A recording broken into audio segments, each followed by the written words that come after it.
In 1764, France stopped being a country and became a fucking horror movie. Meet the Beast of Gevaudan.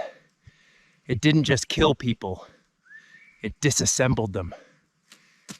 Imagine a wolf the size of a cow with a taste for human heads.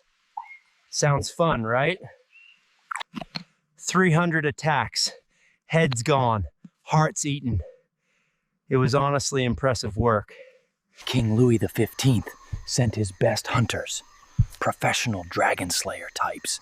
I mean, total assholes. They brought armies and poisons. The beast just responded by eating the hunter's dogs. Typical humans. You brought muskets to a supernatural jaw fight, and you kept losing.